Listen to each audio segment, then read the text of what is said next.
Hello and welcome to another episode of Two Guys and a Chainsaw. I'm Todd. And I'm Craig. Well, this week we're back after a bit of an absence. Thank you all so much for your patience. I had some things to do and was out of town for a couple weeks, and so here we are back again doing a tribute episode for another actor who has died recently. The late and great Christopher Plummer. My goodness, this man, very recognizable, has had a long and illustrious career in Hollywood. Canadian actor, born in Toronto, grew up in Quebec, and just started off right out at the gate. I read that he got interested in acting in high school and went on from there, studied, never went to university, which was something that he regretted the rest of his life, apparently, but I don't know if you can have too many regrets about this life. He's well known for The Sound of Music, playing Captain Von Trapp in that one. Mm-hmm. Which, ironically, is a role that he didn't care for too much. He just felt it was very one note, and he didn't really like it. He didn't feel he had much to contribute to it. I think he never even referred to that movie by its full name whenever he talked about it. He just thought it was sappy and sentimental stuff, although he enjoyed working with Julie Andrews. And I think later on in life, he kind of came around and recognized it for what it was and said that he was honored to be involved in that movie, which, when it was released, I think it booted Gone with the Wind out as the most successful film of all time at that time. Huh. Yeah, and I think it held that position for quite a while. So, yeah, I mean, undoubtedly made him even more famous than he already was, but he had already had a long career in television, started out in television and moved straight into movies, and was one of those actors who could kind of go between stage and film and television quite successfully. 217 credits to his name on IMDb as an actor, and I think the last film that he did was Knives Out, if I'm not mistaken, which was great. One of, at least. Yeah, I really enjoyed it, and I liked him in it. I read that he started on stage, and the move to screen was actually kind of a struggle for him. I've done next to no on-camera work. Anything I've done has been on stage, but I know that there is a distinct difference between performing on stage and performing for a camera. I mean, they're two totally different things. And I guess apparently a little early in his career, he kind of struggled with that. But obviously, eventually, it's something that he overcame, and he was well recognized. All kinds of awards, Tonys, Emmys, just recognition Academy across Awards, the board. Yeah. Yeah. A very well-established and respected actor. I mean, in my view, very much a man's man, Yeah. Tall, good-looking, stern, commanding presence that carried throughout all of the roles that I've seen him in, which is quite a few because he worked a lot. Yeah, every year he has 2 or 3, projects coming out, it seems like. It's crazy.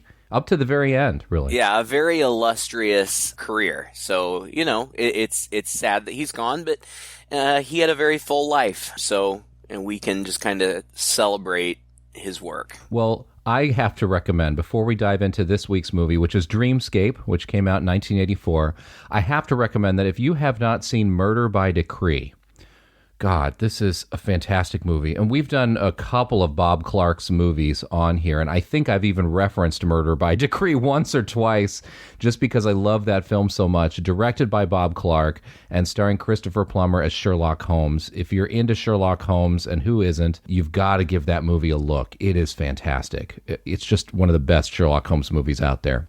And, fun fact, he is, I think, the second cousin to British actor Nigel Bruce, which, if you're into Sherlock Holmes like I am, Nigel Bruce played Watson in the long-running radio series, which I sound so nerdy when I say this, but I have hundreds of these episodes on MP3, and I listen to them. I used to fall asleep to them, listening to them going to bed. It's just nothing like those old Sherlock Holmes radio shows. And Nigel Bruce was a great Watson in those. But anyway, coming back to Christopher Plummer and this week's episode, Dreamscape from 1984, also starring a very young and fresh Dennis Quaid, which was a joy to see on the screen, being such a cocky, jerky sort of, but also lovable guy in the title role.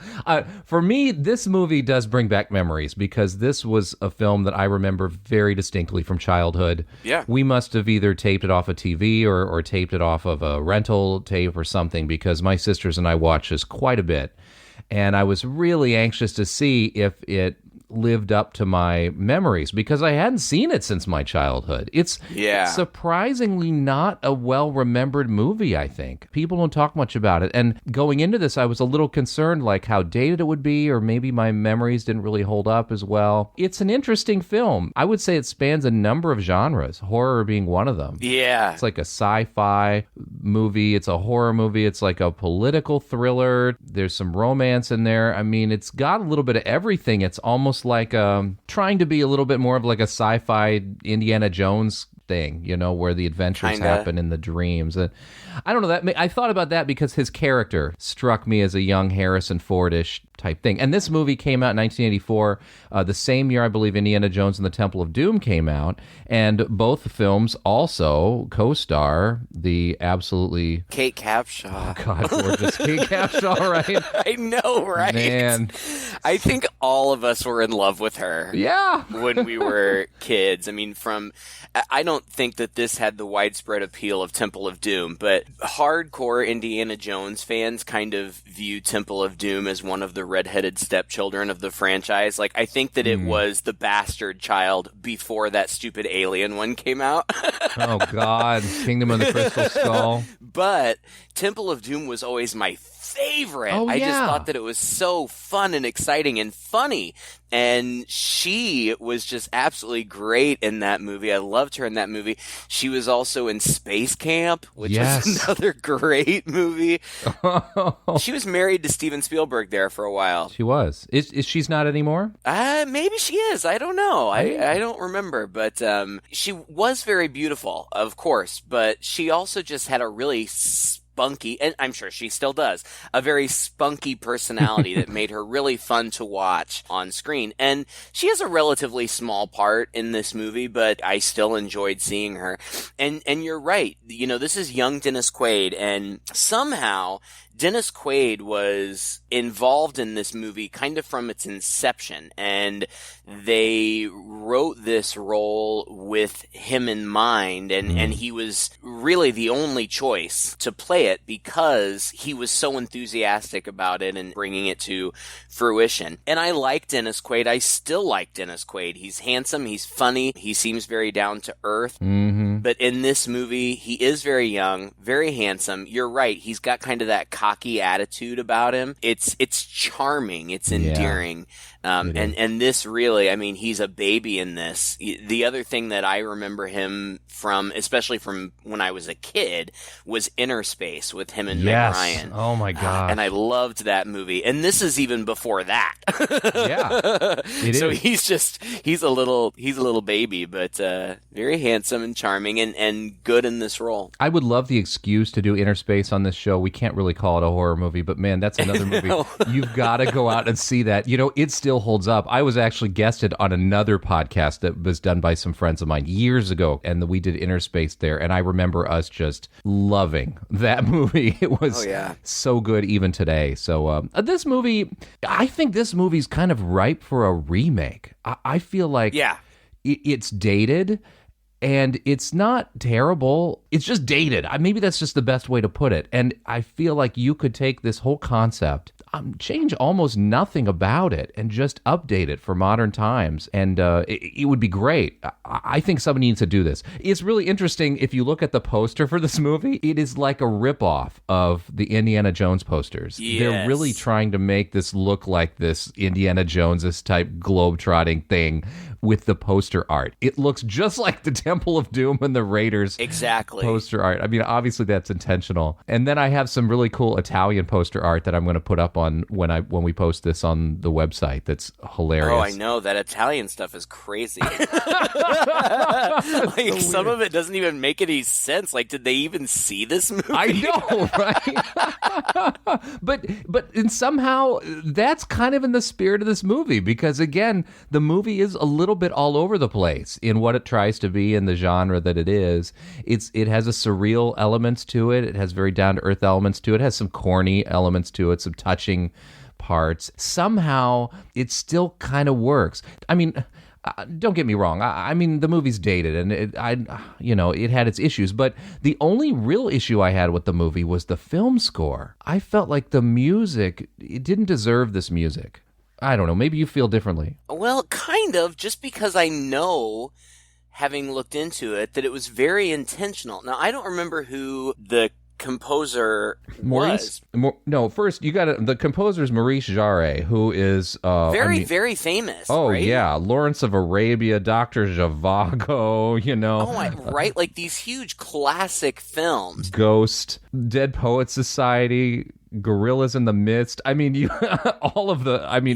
massive, massive films and really beautiful scores that this guy can write. Just not in this movie. Well, they wanted him to do an orchestral score like he normally did, and he specifically did not want to. He wanted to do a synth score because he felt like a synth score would highlight the dreamlike nature of everything that's going on, both in the dreams and in the real world, because even in the real world, it's all very madcap. Like, this movie is action-packed. It's not terribly long, but as I always say, I take notes, and I have like 2 pages of plot notes. Like, it's always moving, things happening all the time. Heavily plotted. It's very plot driven. The sci-fi fantasy stuff with the dream stuff, which we'll get into, which is important, but even outside of that, it really is very much a political thriller. And so there's lots of chases and investigation and tension, and it's good. It all works together. Though the score does, of course, seem very dated. It's very 80s. I feel like I get what he was going for, especially in some scenes. Like the first time that we enter into dreams with our main character, Alex, Dennis Quaid, the synthetic score makes it feel very surreal and dreamlike. And of course, they do stuff with the cinematography that also today looks very dated. It takes you out of reality. It doesn't look real. There's something off about it. There's something off about the way it looks, and there's something off about the way it sounds. And I thought it was effective. And I get what you're saying. I understand the criticism, especially from a modern perspective. I think if you take a young audience and put them in front of this, they're going to roll their eyes and, oh my God, that's so 80s. And yeah, it is. But I don't know. It was on point for that time. It was innovative at the time. Yeah, I mean, I understand the reason he made that choice, and I can imagine that, I would maybe make that same choice if I were him, but I kind of disagree on this. I feel like look, I love synth scores, and I don't mind that dated quality. Heck, we talk about this all the time about how sometimes that's, that takes us back, and we like that. But I feel like it was a miscalculation in this movie because I felt like the synth score seemed thin. And I felt like it cheapened the movie a bit. The film that's trying to be this sort of, not globetrotting, but like you said, this like political thriller that's always moving and there's tons of action and there's intrigue and this stuff, it deserved something a little more orchestral and suspenseful. And somehow I just don't feel like the synthesized score that he came up with rises to that occasion. It just bothered me. It bothered me while watching it. And I mean, I get it, and it's fine, and it works in the dream sequences, I think. But then in the rest of the movie with the chase scenes and that stuff, I don't know. It just wasn't what I normally expect in a film like this. And not that it always has to follow these rules, but in this case, it just took me out of it a little bit, and I was disappointed. Fair enough. Anyway. I mean, I feel like we can't go through every plot point. The podcast would be 2 hours long, so we're gonna have to kind of do the Cliff's Notes version. But I feel like we should at least get into it. Yeah. The first thing we see turns out to be a dream sequence. It's this woman running away from what looks like devastation, and it's all very like color saturated and in reds. It looks dreamlike, but of course this is the very first thing we're seeing, so we're not sure exactly what's going on. And this woman's running down the road, and then behind her, seemingly a nuclear explosion happens. And she ends up getting annihilated or whatever. And this guy wakes up. This was his dream. It turns out that this guy is the president of the United States. Played by Eddie Albert. Yeah. From Green Acres. Yeah, right? I mean, I know he's been in a lot of other stuff, but I just think of him, oh, that's the Green Acres guy. I didn't even realize that's what he was from, but as soon as you said it, I'm like, oh yeah, that guy. And so he's being troubled by these dreams. Then we find out that there are these people who are doing dream studies, and it's Kate Capshaw, who plays a lady named Jane DeVries, and Dr. Paul Novotny, played by Max von Sydow. And Max von Sydow, of course, is huge, you know, around the world and in Hollywood. And he and Christopher Plummer, their paths crossed many times. Yeah. They worked together several times. They were up for the same roles, and it makes sense. They have a similar demeanor. They do, yeah. So it makes sense. Anyway, they're working on this dream project. Novotny talks about how he wants to get this kid that he worked with before that had ghosted him, named Alex, who was like played by Dennis Quaid, who was the most successful or talented psychic that he had ever worked with. But right in the middle of their work together, Alex had just split, like he had just disappeared. And then we meet Alex, and he's a scamp. Like he's a lovable scamp. I love it. He uses his psychic abilities to place winning bets at the racetrack. Which, why the hell not? He's doing exactly what I would do if I were psychic. Exactly. Like finally, we see something true to life in one of these movies with psychics, right? But it's a little unclear, right? Like the extent of his abilities, because although he's able to like predict the winning of the racetrack, it's not like he reads minds so much in this movie. Right. But he also apparently can move things with his mind, or at least when he was being researched, was able to do some of that. We see in some footage later on, or earlier on, when they're kind of talking about this guy, right? Yeah, and later we see that classic like psychic test where there's two people sitting on opposite sides of the table, and one person is drawing up cards, and then, you know, he can get, it's a red triangle, it's a green circle, and he gets it right, you know, every single time. Who knows if that's really a thing, but and he reads it was her in mind. Ghostbusters. So yeah, it was in Ghostbusters, so it must be true. Well, that's right when they bring him back, because he's being chased, and at first he's being chased at this racetrack by some guys who basically want to use him. Right, they're onto him. They're onto him, and then they want to cut and all that. And he's pretty good at escaping and getting the slip on them. But then he gets taken at his home. A couple of heavies show up at his door. Yeah, heavies from the university. From the university, yeah. It's hilarious that this university professor sending out these. Right, he's very compliant with them at first because the other guys, the racetrack guys, are after him. So basically, these heavies are getting him away from the other heavies, and so he goes with them. But when he's kind of in the clear away from the guys who are chasing him, he's like, oh, okay, guys. Hey, listen, guys, I've thought this over, and I'm not really interested. Why don't you just let me off at La Cienega, okay? I know this is going to sound a bit sinister, Mr. Gardner, but we have instructions to bring you back with us. You mean I'm being kidnapped? Well, there's some people up at Thornhill that are anxious to meet with you. Yeah, well, what would you do if I just opened the door and jumped, huh?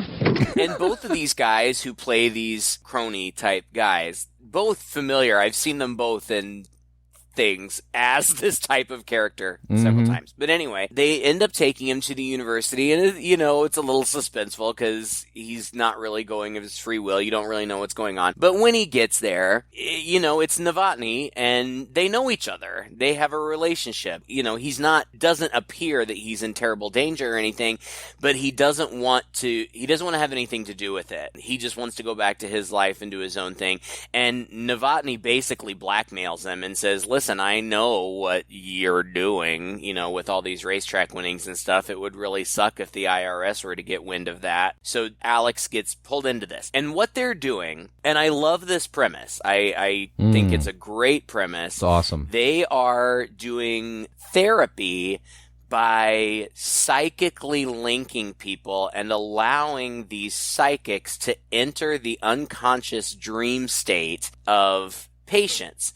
And in doing that, they're supposed to be able to help them overcome their fears, deal with whatever issues that they are working with or whatever. It's interesting because this movie came out, I think, the same year or just 1 year before A Nightmare on Elm Street. Yeah. And they're very similar, that idea of going into other people's dreams.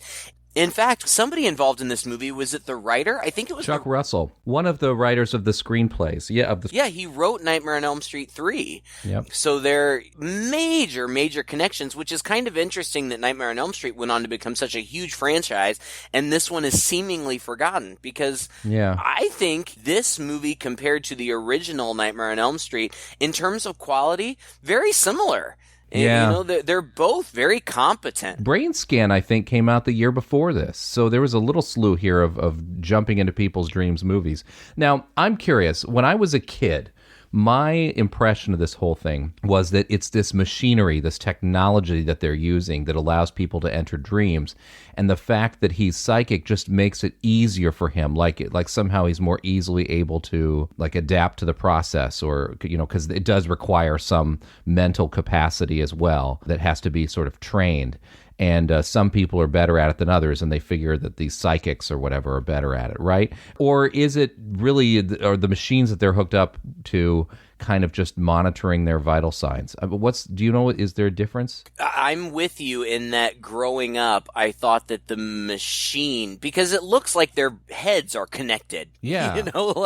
By wires. They're both subjects are sitting in these recline chairs, something comfortable that they could sleep in, obviously. And then there's a big machine between them, and they both got some kind of skull cap on, and then also things that are monitoring them. I thought the machinery had something to do with it as well. Like you, I haven't seen this in at least a couple decades, but watching it again this time, I wasn't really sure what the machinery was for other than monitoring them, because you find out later in the movie that these psychics, and we only see psychics do this. If anybody can do it, we don't see anybody else do it. Right. We only see psychics do it. We find out later in the movie that they can do it without the machinery. That's right. So I don't know if the machinery just, aids in monitoring them or sedating them or what. I mean, they're monitoring them closely. They've got cameras on their eyes so that they can see when they go into REM sleep. They're monitoring their heart rates and all that kind of stuff, which is important because in the dreams, if something is going on that's threatening, which they can tell by advanced heart rate and stuff, then they wake them up. Yeah. But I don't know. I think really the machines are there to look cool. Yeah. Well, he makes a funny comment earlier when he first sees it. Nice place you got here. Who's your decorator? Darth Vader? It's so funny. It is pretty funny. So he gets blackmailed into doing it. Then we see him, they do a little bit of training or whatever, but they basically just throw him right in. Yeah. We also see before he even knows what's going in, he walks in on them doing this with somebody else, a little boy and another male psychic who we don't know, we're never introduced to. But something goes wrong, and we see that the male psychic is catatonic in the wake of it. They take him away strapped into a chair in a van, and we never see him again. Something went terribly wrong. So we know that the stakes are potentially high. But Alex wants to get right in there. He's like, let's do it. So they throw him in with this guy who's a construction worker. In his dream, they're at the top of this construction site. It's all shot, you would be better able to describe the cinematography style than I, but it is very dreamlike. And, as it turns out, there's an accident on the site, and it's just the two men in the dream, but the guy who's dreaming falls over the edge and is hanging off a beam, and Alex has to like jump onto the beam to try to save him, and the score is very intense, and eventually Alex falls and he wakes up right before he hits the ground, which is significant because later we find out that old theory that if you die in your dream, you die in real life. Again, another connection to like Nightmare on Elm Street. But we get, I just thought that this was a really good scene to establish for us what's going on. Yeah. Like, you're in the dream, you're an active participant in the dream, and you can things help each other out. happen. You can help each other out, but you also can be harmed. Exactly. And the way these were shot, I think it kind of goes in this movie's favor unintentionally, or maybe intentionally, is that what we get is a lot of special effects work that much of it looks dated now. It does. It's like rear projection screen or blue screen kind of stuff, but also intentionally fantastic backgrounds and things as well. And I'm willing to give it all a bit of a pass because these are supposed to be dreams. So yeah. I feel like even the filmmakers themselves were not that concerned with this looking hyper realistic because they were looking for a surreal quality to the dreams. Yeah, absolutely. This one is the least surreal of them all. Yeah. The colors are kind of oddly changed and stuff, and like you can tell that somehow, the sky above them, the clouds are moving faster. Yeah. Right. Unnaturally fast. So it is very dreamlike. But of all of them, this is the most realistic. Later, they become abstract and surreal. Nightmares, basically. I mean, they're all nightmares. Yeah. And it's funny, I actually saw an interview with Dennis Quaid where he was talking about shooting this, and they were up on the top of the tallest building in LA at the time. It was like 50 stories. And he says he distinctly remembers shooting it because they were up there pretty high, and he said they basically just had nets underneath of them just to keep them from falling too far. And he said, I'm not sure that would fly today. Yeah. My God. Can you imagine? No, I can't. And it's funny because the way that it looks on screen, that seems totally unnecessary. Yeah, they didn't take really full advantage of that, did they? Yeah. But anyway, Alex is excited because it worked and he can do it and he gets how it goes now. Oh, and that other guy, then he meets another guy, right, who comes into his Tommy. room. Tommy. And Tommy is the villain. Tommy establishes himself as the villain right from the beginning. And he's played by a guy named David Patrick Kelly, who was in some other things. He was in The Warriors, and he was in... And he always, from what I read, because I recognize him, but mostly from this movie, he just has a very weaselly look about him. Yeah. And to his credit, he plays that weaselly guy very well. Yeah. He seems like somebody you would know and you'd be like, ugh, that guy. With the beady eyes and the sharp pointed nose and all that. Like, poor guy.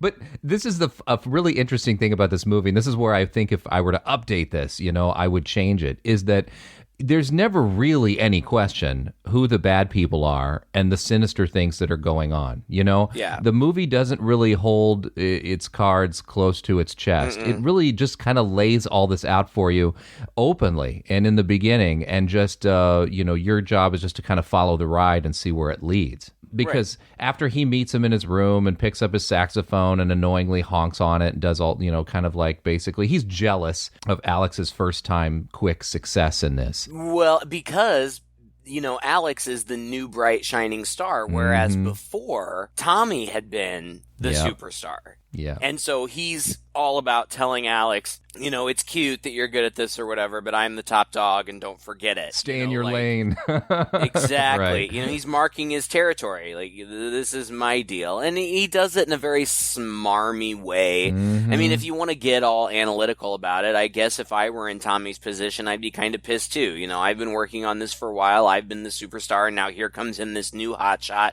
who everybody's all excited about. I'd be irritated too. But like, he obviously is on kind of a power trip. And it just establishes his character. Frankly, he plays a very small role too, but they introduce him here early so that we know that he's there and that he's a threat. Yeah, it's interesting how his character comes in early and so sinister in the very beginning, and then seems to just disappear for a while. until pretty much till about 3/4 of the way through or 2/3 of the way through, when the previous stuff is getting resolved, and now we have this other danger that's got to happen. It's a very much. I mean, this movie is very much 3-act structured. I think it's very clear. It is. I think it's shortly after this meeting that then we meet Bob Blair, who we'd seen a little bit earlier, and then he just goes right up to Alex and is like, "Hey, congratulations. By the way, this is a government project." My congratulations to you. They told me about your successful dream link. Well done. Thanks. This is only the beginning, We all feel that the possibilities for our program are tremendously exciting. But we've got to see that you don't jeopardize the wonderful work you've already done. I don't follow you, Bob. Well, you have been playing it a little fast and loose since you got here. Those unauthorized visits to the dream chamber, for instance, that's a bit sneaky. I loved this scene only because even though Alex has already done this dream jump once, they're still doing testing on him, and they're doing like a CAT scan or an MRI or something. Mm-hmm. So he's just coming out of the machine and he's strapped down. And Bob Blair, played by Christopher Plummer, he's high-level government, and that's kind of like we all don't you really need to know. Yeah, you don't need the specifics. He's just really, really important in the government. Right. Has a lot of pull, has a lot of sway. And he comes in and he's talking to Alex, and Alex is strapped down to the table, and Alex says, can you unstrap me? Can you let me up? And Bob's like, no. I'm just going to have this conversation with you strapped down to this slab. Exactly. I just felt like it's such an easy way of establishing the dynamic. Mm-hmm. Like, I'm in charge here. And he's super sinister about it too, just the same kind of deal. Like, okay, government project, got it. And the movie stretches this out, but I feel like we don't need to. No. Bob is a confidant of the president. They seem to be on very friendly terms. And the president has told Bob Blair that he's having these dream problems. And Blair's like, well, I know about this project. Maybe I can help you. But in that same conversation, the president tells him what his dreams are about all this, because the president has several dreams throughout the movie, and they're all the same. They're all the aftermath of this terrible nuclear fallout. He feels that that's something that could happen, and if it does, he's responsible for it. So he confides in Blair that he's going to meet with the leaders of, I don't remember if it was the Soviet Union or Russia at the time, but whichever. He was going to meet with them and try to come to some sort of peace accord where they would do a complete disarmament. But Blair doesn't like that. Yeah. And so it's obvious from the beginning basically what Blair is setting up. He's going to somehow get the president into this dream study. It's not necessarily evident exactly what he's going to do, but he's going to use this dream thing to try to prevent the president from doing this peace nuclear disarmament treaty. Yeah, there's no sense in drawing it out. As it turns out, he is planning on assassinating the president in his sleep because he thinks that he can get away with it. Nobody would believe it. They can cover it up. They can just make it look like he died naturally in his sleep. He's just very sinister from the beginning. Like you said, the movie lays its cards out. It's not trying to keep anything from you, really, even though it is suspenseful because it moves at such a quick pace. Right. And ultimately, this is another aspect of it. Like I said, I would change because it goes all the way to the top. It's like the stakes. The president doesn't even have a name. He's just Mr. President. That's right. Like the stakes are hilariously high, for this little study that's kind of being conducted. I mean, groundbreaking, don't get me wrong. Sure. Study, but that has all these potential implications and could be weaponized in so many different ways and blah, blah, blah, blah, blah. But first, we're going to use it to assassinate the president, Right. And of course, very unrealistically, but as it always happens in these types of movies, the people who are working on the project, it's like they never considered that it could be used for these nefarious purposes. Like when they find out that it might be used for these nefarious purposes, they're shocked and appalled. Like, oh my God, what have we done? Like, come on. Shut it down. You idiot. But this leads up to, again, the dream sequences are, for me, the most exciting. The action stuff is exciting too. Don't get me wrong. There are great, like, car/horse/motorcycle/ like airplane chases. Like, all that's great. I very much enjoyed it. But the stuff that was my cup of tea was the dream stuff. And I had mentioned earlier that psychic who had gone into a dream and something had gone terribly wrong and he had ended up catatonic and gotten sent away. Well, the person's whose dream he had gone into had been this little boy named Buddy, of course. This little boy is suffering from these terrible, terrible, debilitating nightmares that are his physical health is deteriorating because of them. Alex takes a liking to him, in part because Jane, Kate Capshaw, is working with the little boy, and he's also trying to get closer to Jane. There's a romance side plot, too. There's one part of that I want to talk about when we get to it, but really, it's just the 80s romance subplot, which is fine. They're both sexy people. He's trying to get in their watch pants. them flirt with each other, right? Whatever. Alex gets kind of attached to this little boy, and he wants to help him. So he tells Novotny, I want to go into this kid's dream. And Novotny's like, absolutely not. I already lost one guy to this. You're too valuable. I can't risk it. And Alex says, well, we do it or I'm out. Novotny is hesitant, but Alex is resolute. It's hilarious that Novotny conveniently forgets that he's still blackmailing him. Right. I mean, he can just go back. Well, you can't get out because the IRS. So no, you're not going to do it. And then that's the end of that. I hadn't even really thought about that. I imagine the truth of the matter is Novotny probably is very curious and interested to see what Alex can do. Yeah. I do think that he's trying to protect his investment, but ultimately he wants to see if it can work out. And so they do. I mean, this all happens so fast. Like, it's Alex in Novotny's office saying, look, I'm doing it or I'm out. And Novotny's like, no, you can't. Okay, fine. Then boom, we're in the lab. and this was actually my favorite dream sequence. I had forgotten about it. It's really good. It's special effects heavy and it's great. There's stop motion animation in there. There are these elaborate sets. Everything is kind of off kilter. The boy is just surreal. Yeah, it's just kind of like in a haunted house, and they basically end up getting chased by the Snake Man. He's been drawing pictures of it and all kinds of stuff. But there's this, villain in his dreams, basically, that is this giant snake man. Yeah, it's just like a giant snake creature. Chases them through the house, and they go down this crazy staircase, and they end up in the basement. And then Alex fights with it in the dream. And there's a nice mix of great makeup effects and stop motion and these sets and everything. It's just a lot of fun. And on the Blu-ray release of this, there are behind-the-scenes interviews, and they talk to some of the special effects people who worked on this. And like you said, it is a mix. There is a guy in a suit, but a lot of it is also done with stop motion, like claymation. And it does look dated, but anybody who's ever listened to this show before knows that I'm a huge fan of practical effects. It's artistry, it's craftsmanship, and that's not to say that CGI isn't. I know that there are artists behind those keyboards putting that CGI together. I get it, but it's just different to me, and I just so much appreciate this.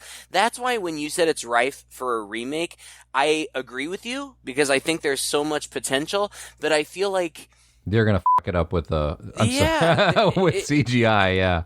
Yeah, I mean, it's just gonna all be CGI. It's all gonna be effects driven. I feel like that they will neglect a lot of the story in favor of spectacle, which is okay. That's fine. There's certainly an audience for that. In fact, it'll probably bring you more money in if that's what you focus on. I just, I do worry, and I would be totally down if they made a remake. I would watch it, hands down, but I just feel like something would be lost. But the whole Snake Man thing is very scary. But the cool part about it is, to me, is that Alex can't defeat the Snake Man on his own. In fact, he gets wounded in the dream And he's tussling one-on-one with this giant, I don't know, it's got to be 9-10 feet tall at least, snake guy. Buddy has to be the one to defeat it. And he is. And he chops its head off, and its head goes falling down into some, like, enormous, fantastical spiral staircase or something. Looks great. And they both wake up, and Buddy is ecstatic. You know, we did it. We beat it. You know, now that he's beaten it in his dreams, I guess it's not going to be a threat anymore. I don't think we ever see Buddy again. But I felt like it was an important part of the movie to show what is possible there. But also, that snake man freaked Alex the crap out. Yeah. Yeah. and there's a scene where he's, I don't know, in the cafeteria, the library, something on this campus, and he's sketching it, and Tommy comes up behind him and sees it. He's like, oh, I guess that really freaked you out, huh? And he's like, yeah. Even in the moment, you're thinking, okay, clearly this is going to be significant later. Tommy knows what Alex is afraid of. Yep. It's great. It's also very Indiana Jones, right? Snakes. Why'd it have to be snakes? Yeah. So many parallels. I hadn't even thought about that. There's more coming, too. It's funny. Well, Alex is trying to get Jane to go out a bunch, and there's a bunch of that crap. And then he goes to a bar. There's a bar that they've been in a couple times. There's a guy there named Charlie, played by George Wendt, you know, from Cheers. Norm, yeah. And this bit I thought was just totally unnecessary because we know sinister stuff is going on. We don't need this character here to just hammer that point home. Point it out. Right. Yeah, but here he is. He's a horror writer. He's clearly modeled after Stephen King or something, you know. Yeah. And he says, hey, I know you're involved in this project, and I've got to tell you, like, there are ulterior motives here. I'm investigating this as material for my next book or something like that. Right. And then there's shady guys there who kind of chase him out, and it's like, oh, okay, this part was dumb. Yeah, it's funny because in the movie it didn't bother me. Like, there's even some exciting parts where they start getting followed by these thugs, and they end up in this big crowd of students at like a pep rally or something, and George Wendt's character ends up getting killed right, you know, in this big crowd, but there's so much commotion going on that nobody even notices. Like, it didn't bother me in the moment, but as we're sitting here talking about the movie, I'm looking at George Wendt's picture on IMDb in the cast list, and I'm like, oh God, how do we work that in? Like, it's so unnecessary. Like, he's just there to alert Alex to the fact that there is something shady going on. That's it. That's his only purpose. Exactly. And it's unnecessary because he could have figured it out on his own, or it could have been revealed in some other way. In some other way, but it's got to be like this super famous writer who gets murdered. Like, I mean, again, like, it's like, I guess this movie is like Go Big or Go Home, right? It's not just anybody investigating this. It's like the Stephen King of the movie world, who then is going to get shot, which would surely cause big issues. Yeah, anyway. Everything happens so quickly after that I don't even know that there would be time for it to be a big issue. That's true. He tells him he's after the president or something, and Alex like, what? And then the thugs show up and they shoot the author guy, and immediately they catch Alex, throw him in a car with Blair, who says, yeah, we're doing this. You can either get on board or we're going to kill you. That's it. Yeah. Exactly. Just lays it out. Alex, it's very simple.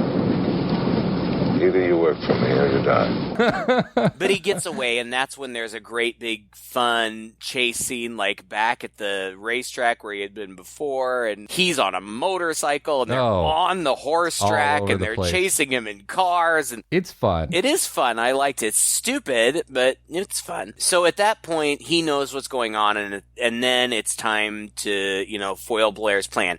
We skipped one thing that I want to talk about. Yeah, I know. In his pursuit of Jane, which is totally fine and cute, she basically says to him, look, I'm into you too, but I also know that you're a huge womanizer, which he is. We've seen it. And she's like, you know, we're working together. I'm not just going to be another one of your conquests or whatever. And she basically shuts him down, despite the fact that she says, I get it. I'm into you too. Yeah. So they separate, and then he comes to her office, and she's asleep on her couch. And he sits down in the chair next to her and closes his eyes. It's obvious what he's doing. He's trying to get into her dream, and he does.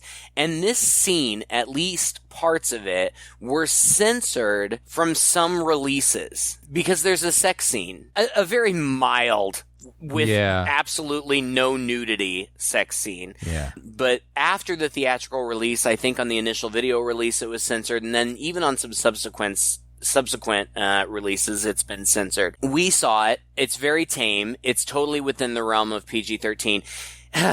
Coming at it from a 2021 perspective, I was like, okay, like, this is fun. It's cool that he can get into the dreams without needing the machinery. This is the first time that we learn that. And in the wake of what happens, he reminds her of that, and they're both in awe of it as well. In my notes, I wrote, and he enters her dream without her knowledge or her consent. Right. Yeah. It's not okay. Yeah. He is consciously aware of what's going on, and she's not. She just thinks she's dreaming. And they bone, and then she wakes up and she's like, how dare you? And then she's like, oh, whatever. Like, exactly. It's a little rapey. Well, it is. And it's funny how they do address it a little bit. Like, she is pretty pissed off about it. But then, like, you're like, it's like, oh, okay, well, whatever. Definitely nowadays, this is actually, again, you remake this movie, that would be a really interesting aspect of this whole concept. They would never. I mean, you could explore it, right? I mean, it's, I guess. Yeah, but it for would sure. be a much bigger issue than apparently it was in 1984. Oh, yeah. It would be treated totally differently. It was a different time. We were rapier. I know. Back then. And it didn't. I know. God, and isn't that so bizarre? Like, it never even crossed my mind in 1980. No. Whatever. Well, not as a kid either. Well, true. But even then, I think had I been an adult, I would thought, well, it's just a dream. It's not like there were any fluids exchanged or anything. No harm, no foul. But today I'm like, ugh, that's pushing it a little bit. There's one other thing. There was apparently another sex scene between them at some point in the movie. Oh, really? I didn't know that. It was taken out, and it's sort of the lost sex scene because supposedly it contained nudity. Supposedly it was not taken out in Europe, but it was taken out in the U.S., and it was in one release, it wasn't in another release. No, the sex scene supposedly was shot, but nobody's ever found it. Like, it hasn't really shown up anywhere nowadays where it's concrete, any photos of it or anything like that. So it's a little bit of a mystery around the movie if Capshaw's, boobies were in this at some point or another. Anyway. I mean, I wouldn't have been sad to see it. They're both very attractive people. I'm sure they looked great. Oh, and just like in like half of his movies, his ass is in this movie several times. Right? I mean, he's in little tiny briefs a lot, which is fine. I mean, if he just wanted to wear that all the time, I'd be all right. You wouldn't mind at all. Dennis Quaid is in his 70s now, and he's still super. He still looks good. He's still boneable. Oh my God, totally. And he recently, within the last couple of years, got remarried. He's been married several times. He was married to Meg Ryan for quite a long time, and that's right. Their marriage ended, I think, because she had an affair with Russell Crowe, which was unfortunate because they were such a cute couple. I just loved them. But he's, I think, been married a couple of times since then. I think. I could be wrong. I didn't look this up. But I do know that within the past couple of years, he remarried a much younger, very beautiful woman. And from everything I've seen, they're very happy. So good for him. And good for him for still being hot in his 70s. This is becoming our Dennis Quaid tribute episode, apparently. Listen, Christopher Plummer was hot too. I don't. He's a good-looking guy. I don't think of him in that way. He's more of like a fatherly kind of figure in my mind, but that's I could see how other people could get down with Christopher Plummer. It's a different kind of fantasy, maybe. Oh man. Okay, so it comes down to the final showdown where Alex and Jane are aware of what's going on. They make Novatsky aware of it. Max von Sydow and Christopher Plummer have a scene together where Novotny's like, I'll never let you get away with this. And Blair's like, okay, bye. My men are waiting in the hall to shoot you. And they do. And he's dead and gets thrown in the trunk of a car. The plan is they've got the president there for this sleep treatment or whatever it is. And Blair, Christopher Plummer, goes out of his way to make sure that the president is in this particular room. And as it turns out, it's because he's going to have Tommy in the adjoining room, and he's going to have Tommy go into his dream and assassinate him. But Alex and Jane are on to them, and Jane's office, conveniently, is immediately below the room that the president is sleeping in. So Alex goes in too. And Alex actually gets there first. And he gets there, and it's the dream that we've seen. It's on a train now, but it's still, just this train going through this post-apocalyptic hellscape. Alex tells the president, this is who I am. This is why I'm here. They're sending somebody in here to kill you, and they can do it, and it's Blair, and he's against you. And the president's like, what? Okay. Exactly.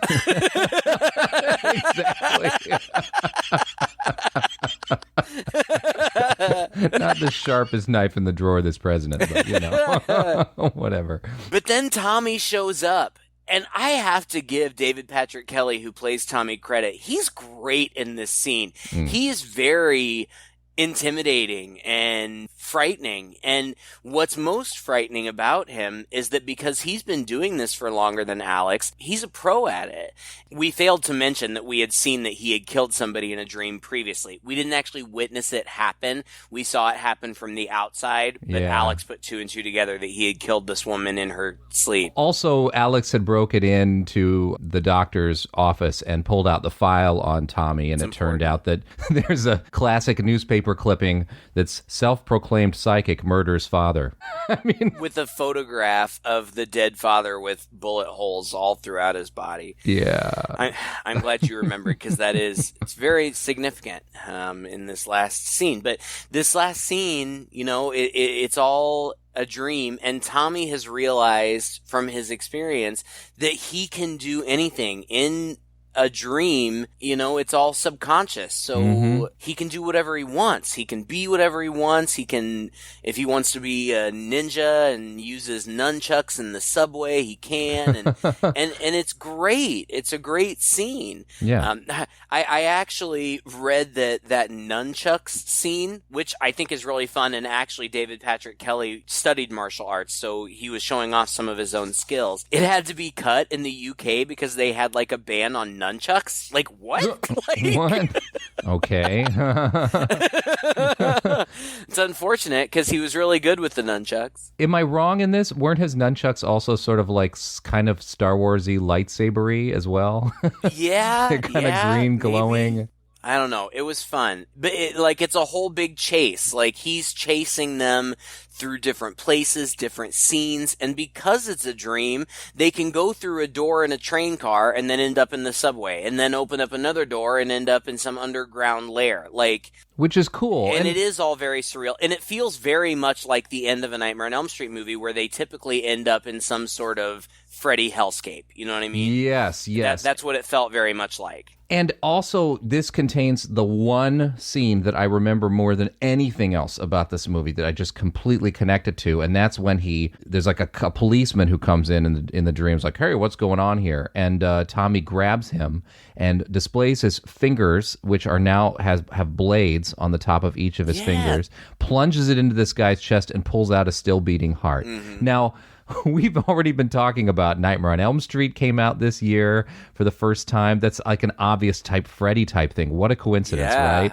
And then the second thing, that also this year, Indiana Jones and the Temple of Doom. And what happens right in front of Capshaw in that movie too is a dude gets his heart taken out. I mean, it's crazy. These connections, right, in this movie. That really genuinely seem to be coincidence. Right. It's wild. it's a big showdown and it's fun, and there are like hell dogs and all kinds of crazy things going on there in this big underground place. Fire, it's mostly reds, in the color scheme, and Alex is trying to get the president away, but eventually they come to a dead end. Tommy catches up with them. Tommy and Alex fight a little bit, but then Tommy says, I know what you're really afraid of, and he turns into the Snake Man. Mm-hmm. And they fight a little more, and he throws Alex away. He throws him off to the side, and Alex is kind of injured. And then Tommy starts to go for the president.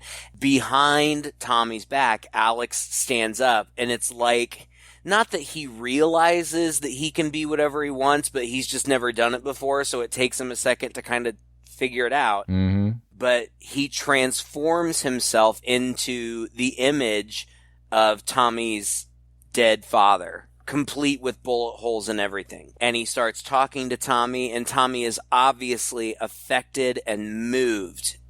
He's like, Daddy? If he weren't such a psychopath bad guy, you'd feel a little bad for him. Yeah. But he is, so you don't. And the president stabs him from behind. Everybody wakes up. Well, not everybody. Tommy doesn't. He's dead. Blair watches him convulse and die in his bed. But everybody else wakes up, and the president comes out to be greeted by Blair, and the president's basically like, I know what you did, and Blair's like, okay, well, good luck proving convincing that. Anybody else. Right. They're just going to say you're crazy, so whatever. And it seems like, what are they going to do? And Alex is trying to run away because people are still after him, and he runs into the president, and the president thanks him and offers him protection or whatnot. But Alex is talking to Jane, and he's like, I have to take care of this. So the next thing we see is Blair walking in what appears to be a government building. I don't know, some fancy building. He's walking down this big hall. He comes to an elevator. He pushes the button, and the elevator opens, and it's Alex just standing there. And, I guess it depends on where your mind is at the time, but really at this point I wasn't sure what was going on. As it turns out, Alex has entered Blair's dream, and he kills him. Yeah, he pulls his head apart, and there's a snake monster, whatever, in there, and leaps at him. And then I think the next thing is like everything's fine. The girl and the boy are in the train, and they're starting to leave. And at this point, the ticket guy comes into their carriage room, and it's the same ticket guy that was in that sexy dream that he had entered, and they kind of look at each other and then go off into the sunset. So is this supposed to be like an implication that maybe that was a little bit of a dream too? I don't know. That always kind of blew my mind as a kid. Like, because they look at each other like, what? Like, wasn't that the same guy from the dream? And then there's like, whatever. And they start making out. And, then the camera pans out, and it pans out on the train as it's going away. And the score is very pretty, and it's romantic and exciting, and it's ambiguous. It is. I liked the ambiguity of it. Maybe it is a dream. I mean, especially now that Alex knows that he can control the dreams, why not just go on sexy train rides every day?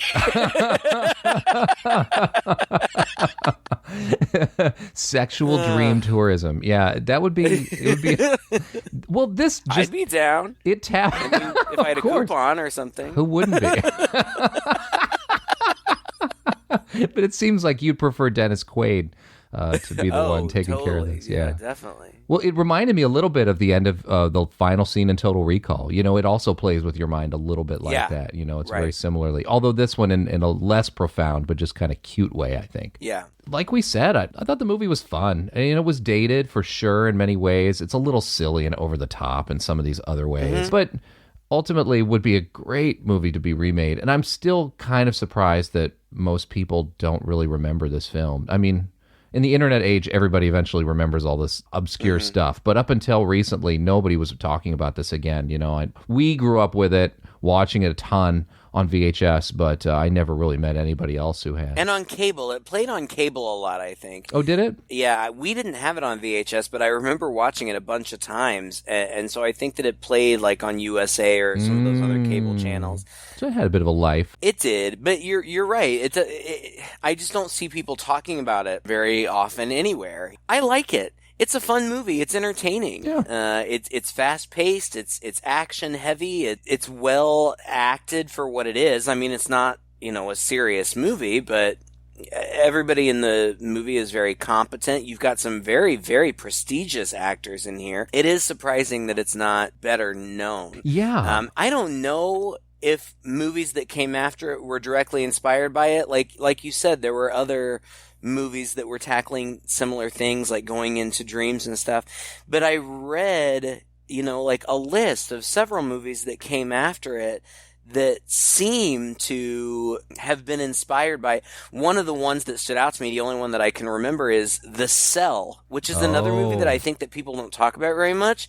It was Jennifer Lopez was in that movie. Mm-hmm. We need to do that movie because it's kind of overlooked, and I really liked it. Like, I thought it was really good. And it was about the same premise as this movie. Yeah. Going into people's dreams, for therapeutic purposes. But anyway, all I'm saying is it does seem to have had some lasting influence. I can't say for certain that, there's a direct tie, but people who made those movies that came out later, I can only imagine, like us, we're probably around our age, we're at least familiar with this movie, and maybe there was some influence there. Overall, I would recommend it. It's PG-13. It was only the second PG-13 movie ever, once that was established as a rating, and it's got a lot to offer. Yes, there are the horror elements, and I think the horror elements are scary, but it's also got, like we said, political thriller stuff going on, action stuff going on, comedy, romance. There's really a little bit of everything, and I think that a lot of people could get on board with this, even if they're not typically mainstream horror fans. Yeah, I totally agree with you. It was critically well reviewed. It was a box office success. It made $12 million against a $6 million budget. It still has a 77% fresh rating on Rotten Tomatoes, and Roger Ebert liked it. So, I think this is probably wise because it just spans some genres and does it so well. Anyway, all right. So coming back to Christopher Plummer, of course, we reviewed this movie because we wanted to pay tribute to him. This is one of the few horror movies that he was in. And he's good in it. He's great. He's got a small role, but he's good in it. He has such a commanding presence. I believe him 100% as this villainous, powerful character. I mean, he's great. And, I'm not going to pretend to be like a big, Christopher Plummer stan or anything. I like The Sound of Music. It's fine. I like him in that. I loved him in Knives Out. I thought he was a lot of fun in that. I've seen him in other things. He's a solid actor, a solid performer. I've never seen him in anything where I thought, oh man, that sucked. No. I mean, he's good. He's a craftsman. Yep. And I'm glad that we are able to pay tribute to him. All right. Well, thank you so much for listening to another episode. If you enjoyed it, please share it with a friend. You can search for us online. Just look up Two Guys and a Chainsaw Podcast and find our website, our Facebook page, our YouTube channel. Subscribe to us there and send us a message. Let us know what you thought of this episode and this movie, and let us know what you would like us to review in the future. Until then, I'm Todd. And I'm Craig. With Two Guys and a Chainsaw.